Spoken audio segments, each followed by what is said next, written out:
cumulative effect of talking. You don't get to a solution just by talking once. In Northern Ireland, we were talking for decades with the IRA. It actually takes a long time. Each failure is a false summit that then leads you on, hopefully, to a greater success, and that's been true, I think, of ESSA. What's happened actually is the security impact, particularly under the Calva, the Spanish interior ministry, which has been very effective with French collaboration over the last couple of years, plus the political way out that is offered to Bakasuna and ESSA. So I think that actually shows the opposite. It shows you can, by talking over time, plus security policy, get to a solution.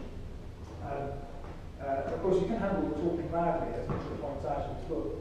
The Willie Whiteboard talks with the young Adams and Guinness and other IRA leaders in changing what was clearly a disaster. They haven't thought through how to manage it. And there are unintended consequences you can find by approaching terrorists and trying to engage with them. You can give them legitimacy when you don't want to. You can encourage other people to use armed force to get their ends.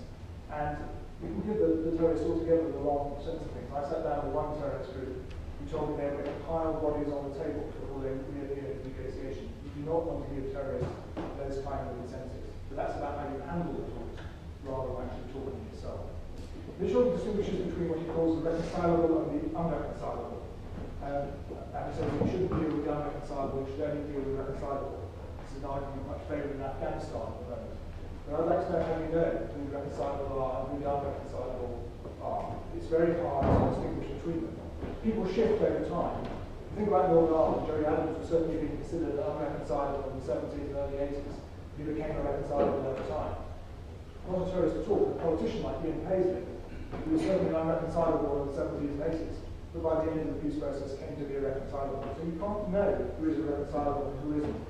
It's also possible in these circumstances to overestimate intelligence. Mitchell suggests that secret intelligence can help you know what the intention of terrorist groups are. It doesn't help, actually. Intelligence is very good at helping you frustrate individual attacks and tell you when they're going to happen, tell you how to stop them. What it doesn't tell you is what goes in the hearts of these people. It's extremely misleading. What they'll be saying to their targets, to their volunteers, is something very different from they themselves might think. And many groups have different divisions in them, just like governments. Terrorist groups are divided into hardliners and moderates, and you can't be sure what their position is. So I think it's impossible to distinguish between reconcilables and unreconcilables, and you have to be prepared to talk. Next argument against is hearts and minds. Colonel Colin, in his excellent books and produces this, has argued that what you need to do is separate the people from terrorist groups, find ways of winning them over by the policies that you adopt. It's clearly right. In Northern Ireland, what happened was the British government tried to institute policies that were fair on housing and employment, which had not existed before. The grievances that gave rise to the civil rights movement and to support for the IRA campaign. That helped. It was necessary, but it was not sufficient. Just dealing with hearts and minds will not solve the problem for you. You will find there's still agreement on how to address politically by dialogue. So it helps, but it's not the answer in itself. Further argument that's a good advance against it is that you should have preconditions. You should not engage in talks until you actually met a precondition. Again, I think that's a terrible mistake. In Northern Ireland, I haven't got time to go into that now, but in Northern Ireland, the decommissioning turned into an absolute burden for us in the talks. Somebody spent a long time trying to get through or get round the paper and the various make on that. It's equally a mistake, I think, to set either preconditions for Hamas that will happen to them. They should be part of the negotiation themselves, or for Israel to send settlements. Leaving aside the right or wrong of the issue, you set up either of those things as a precondition for making it harder to get into the talks. Mitchell argues you should negotiate from strength. Again, very popular in Afghanistan at the moment. First we should deal with the Taliban and loving bears, and then we should negotiate with them. I think it's right that you have to be clear that the terrorist group do not win by military means. They need to understand that there's not victory within their grasp if they just keep on. But I'm a bit sceptical about the notion of getting up the hand and then negotiate. It's what terrorists sometimes think. If they just have another outrage, another few bombs, then the government will negotiate. It's actually a delusion in terms of when you do. Lastly, in this section, timing.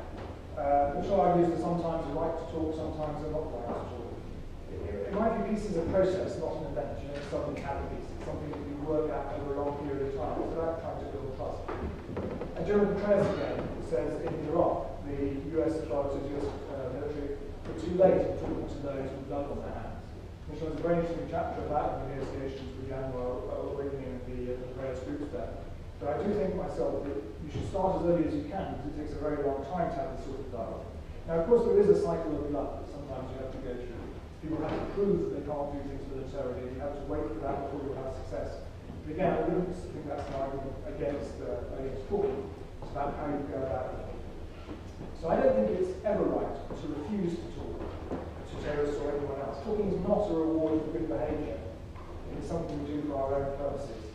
But I would distinguish, and I think this is where Mitch and I actually agree, between talking and negotiating. There's a difference between setting up a channel and then using it to negotiate a peace. Michael Oakley, the SIS agent who is quoted in Mitchell's book, who opened up the link with the IRA in 1974, called it a bamboo pipe. He set it up as a way of communicating. You could blow down, people around could hear, or they could blow down and you could hear. He didn't actually use it initially for negotiation. It's a way of communicating with people. I think that distinction is important. In my view, negotiation with terrorists should only happen when both sides are clear that they cannot win militarily. In Northern Ireland, the IRA tried everything, the long campaign, the short, sharp shot, the lame hand campaign. By the mid-80s, when Adams beginners were reaching beyond fighting age, they were getting sort of middle-aged for terrorists, if you see what I mean. They decided that actually the thing to do was to try and find a peaceful solution. They realised they couldn't be defeated by the military, but they were not going to succeed in that end militarily. The British Army had reached the same conclusion by about the same sort of time. That was the time when it was ready to talk, because both sides could see the military option they were. One of the problems in Sri Lanka during the ceasefire was the new government of Rajapaksa thought that it could win militarily, indeed it managed to, and the Public Khan thought that Tamil Tigers would win militarily. The ceasefire collapsed because both sides didn't have that previous acceptance that it was possible to do. And in my view, you can't have public talks to deal with democratic government until you've got a ceasefire and something like the Mitchell principles of non-violence. So Mitchell might accept all of these arguments that I put forward and said, okay, we should talk to the Taliban, we might talk to Hamas, but we shouldn't talk to Al-Qaeda. So let me just, in conclusion and briefly, address why I think Al-Qaeda, even Al-Qaeda, falls into this category. Now, of course, Al-Qaeda are different from the other terrorist groups I've been talking about. They're global rather than national. They're a network rather than an organisation, more an idea than Al-Qaeda. And they're vicious. They'll kill as many people as they conceivably can and do the most awful things. On the other hand, I don't really believe there are such things as good terrorists. Like Ma'am as evil as Al-Qaeda were, even not successful at killing as many people. And so with the IRA. So I don't think I don't really think by saying Al-Qaeda is different, you're actually making any sort of argument against talking to them. It's simply describing a fact. More convincing argument would be is that they don't have a realistic political agenda. They're not asking for anything that we can actually deliver. Now, one demand that was achievable was removing US troops from Saudi Arabia. And US troops have left Saudi Arabia long since, so that's gone. And they want a caliphate, which is not considered by anyone to be realistic.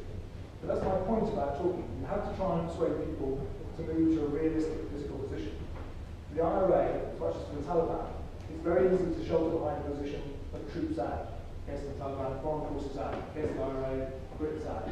That's an easy position to take. But when they have to try and think about things they actually want positively, rather than things they want negatively, it becomes very difficult indeed. And the point is to have an educated process that helps them to reach that. Many of these people live in ghettos. All they do is talk to each other. They have no real sense of what the outside world thinks of a wider dialogue. Usually, the person who becomes leader of the terrorist movement is the extremist, the person who takes the hardest line.